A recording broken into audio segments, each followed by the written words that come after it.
Hi, I'm Amanda, and you're watching The Reading and Writing Life. Today's video is all about the books that I've read recently.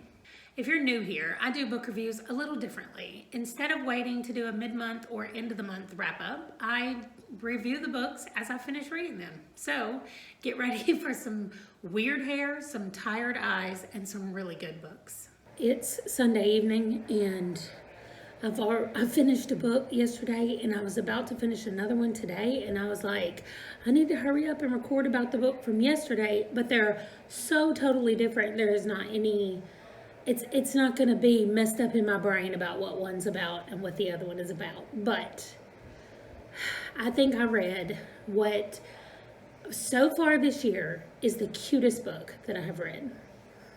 Let me scoot over a little bit. Okay, it's called There's Something About Sweetie. I feel like I'm behind anyway on this book. I know that other people have read it. It's a young adult romance, and it is adorable. I mean, I say that it's a romance, and it pretty much is a romance. However, it is about so much more than that. And I mean, like halfway through this book, I wasn't even halfway through, actually. I was maybe a quarter of the way in. And I just stopped and I said to my husband, I was like, I wish that this book was a thing when I was in high school, because I feel like it would have changed the entire trajectory of my life. I know that that's a big statement, but I honestly think that it's true. Like, I spent my whole life, just like I'm sure a lot of people did who are now in their 40s, and some people still think this today, but being told that if you're overweight at all, even 5 pounds overweight, then you're not healthy. And so the things that I put my teenage body through in an effort to try to fit what I thought and everybody around me thought was the healthy way that you were supposed to be. The thing that I love the most about Sweetie is that she is athletic and she is still big. And she realizes that it doesn't matter. She realizes what the difference is in healthy and thin, and how just because somebody's thin does not mean they're healthy. And I keep being reminded of this the older and older that I get.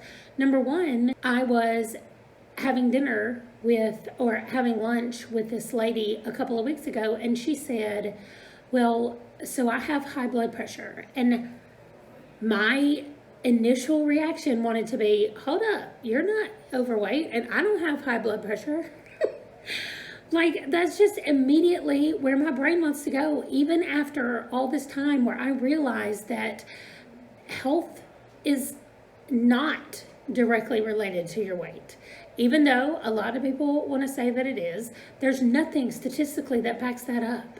Let's just say I have a lot of hang-ups around health and weight and all that stuff, and it has taken therapy, lots of therapy, to get me to where I am today with intuitive eating and with health at any size. And so I just think that a book like this would have been a lifesaver for me as a teenager, and it would have made my 20s probably so much more enjoyable than they were. But I constantly felt like I was out of the loop, that I wasn't the same as everybody else, that I wasn't as good as everybody else. And I spent a lot of time feeling sorry about myself and feeling sorry just about a ton of things, and things that have nothing to do with anything. That definitely doesn't have anything to do with my character and the kind of person that I am. And so I loved Sweetie from the very first moment that I met her, and I loved Ashish. I kept expecting him to screw up. Like, I kept expecting to find some kind of microaggression where he was saying one thing but maybe meaning something else, and I was very skeptical of him, and I was so pleasantly surprised. Hi, Django. He came to say hi, but he likes Sweetie and Ash as well. Anyway, this book was about a girl named Sweetie who is wanting to start dating and start getting out there. She is in high school, and she's Indian American, and her parents get a phone call from another Indian American parent who wants to set them up on a date, her son with Sweetie. And Sweetie's mom says, no, not until Sweetie loses weight. I don't want her to do that. So Sweetie overhears her mother saying that, and she takes some matters into her own hands. That's what I'll say. So I thought it was great. Not only about how Sweetie thought about herself, but how Sweetie thought about, the interaction that Sweetie had with her mother when she just got done. She was done. She was done believing the things that everybody else was saying to her, and she started believing herself. And it was amazing. I loved it so much. I gave it 5 stars, of course. If I could give it 5 billion stars, I would have done that. And this is the first book I've read by her, and I'm headed back to read the rest. I know that this is the second one, technically, in like a duology. There's another one about Ash's brother, and it's got something about Dimple. Her name is Dimple. When Dimple Met Rishi, I think, is what it's called. Anyway, I'm putting her, she's for sure moving over to my old author list. And yeah, so it was just so much fun. I even wanted to like stretch it out. I was reading the Kindle version and I found myself thinking, don't read too fast. Don't read too fast, then it'll be over. I loved it. I loved it. Okay, I've finished a few more books and a couple of them were really short, so I haven't taken the time to actually talk to you about them. And I'm going to end up getting too far behind and then I won't even remember what I wanted to say. So this one is, let me scoot over. This one is Quintus by Kym Grosso. This is a book in I think it's book 9 in the series. And so again, instead of describing this book, I will talk about the series and then you can decide if you want to start the series. So I like the concept overall. It's fantasy, it's supernatural romance, I'm sure is the genre that it falls under, but it's fantasy and it is vampires and werewolves and witches and that kind of stuff. I like it because it's set in our time and there's like a faction or like a vampire who's the strongest one in New York, so he kind of controls New York. And then mostly these books take place in New York and New Orleans. Some of them also take place in Philadelphia, and then there's some out in Wyoming or Montana, somewhere out that direction. But there's an overarching story that I'm not really going to go into because I feel like it'll give away some of the earlier books. But in the first book, we meet a police detective, and she is like a normal human, but she is working with, that's another thing that I like about it. She gets a murder case and she has to work with a vampire who is a detective because they're not, so they have jurisdictions. So there's like the human cases and then the vampire cases. And she ends up working with a vampire to try to solve the first case. To try to solve that case. That first book was a long time ago when I read it. So I hope that all those things are right, but I do know that she's a detective and she had to work with a vampire, and he is like a consultant or something with the police department in their vampire division. I hope that's right. I mean, they don't have a vampire division, but like in what would be the vampire division. Anyway, the characters from the first book are still in the subsequent books. But of course, each book, like a normal romance series, each book is about a different character, a different set of characters. So usually the book, and it kind of has a pattern, and that's something that I was complaining about in this book, is because we meet these two people. We almost always already know one of them from the previous book. And so we meet him, or we already know him. We meet the new person. They figure out that they're mates and they get closer together and they're solving something, or they're trying to figure out the mystery for whatever it is in that particular book. And they're getting closer and closer as they figure it out. They're falling in love. And then but there's always one extra person with them. Like there's always somebody that's helping them solve it, and it's almost always a single male who ends up being the subject of the next book.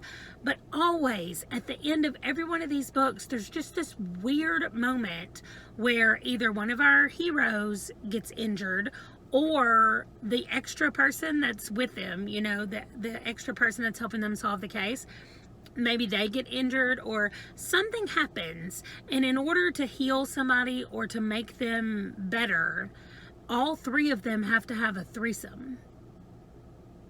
And that just seems weird to me. Now, if it happened in one book, okay, like, I know that the vampire blood is healing, and of course, like every vampire book that I have read, a vampire's bite is also intoxicating, we'll say.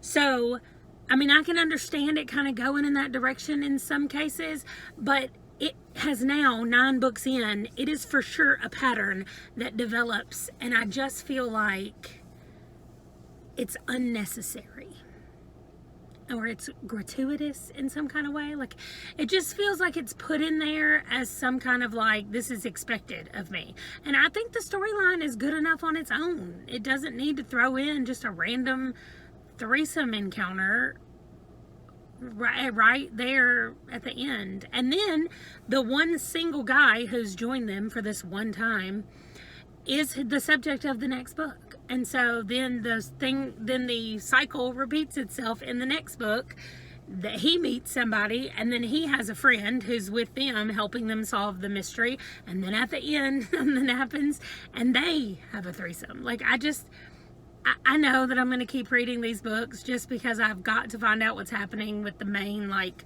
witch lady, but they're not as good as I previously thought they were, just because they're becoming monotonous. Well, good morning. The dog is crazy beside me and shaking the whole contraption here that I have my phone on, which is just a laundry basket with a pillow on the top of it. Anyway, okay, it's all right. Good morning. Good morning. You want to say hi to everybody? Say hi. Okay, I had to put this book on hold at my library, but I listened to the audio version of it, and I don't know if it told me if the author read it or not. Usually in the apps that I use to read it right under the author, it has who read it. Anyway, that doesn't exactly matter, except that a lot of times I like to read, especially nonfiction books, I like to read them on audio when the author reads them. Anyway, that doesn't matter. So this one is called A Little Devil in America by Hannif Abdurraqib. And I'm going to scoot over a little so I can put it up here. This just came out this year, and I read it because it was on a list of books, like up and coming books to pay attention to in March, I think, is when it came out. But anyway, it was on a list of new releases that we should that we should read in March. And so I added it to my list, and I read it. Subtitle of it says everything about it. Notes in Praise of Black Performance. And that's exactly what it is. He does a great job of like interweaving his own life and stories from him growing up and stories from him as an adult mixed in with all of these. I like how it says notes in praise of Black performance, because I probably would have said stories, but I like the way that he calls them notes. So anyway, I thought that it was a really good book. I thought I learned things that I didn't know before about certain things. I learned more things about some stuff that I did already know. Like, it was just very informative on the one hand about different kinds of Black artists, but also at the same time, and predominantly performing artists, like music and drama and that kind of thing. There was a whole section on Soul Train that was very informative very interesting. And I really just enjoyed the book overall.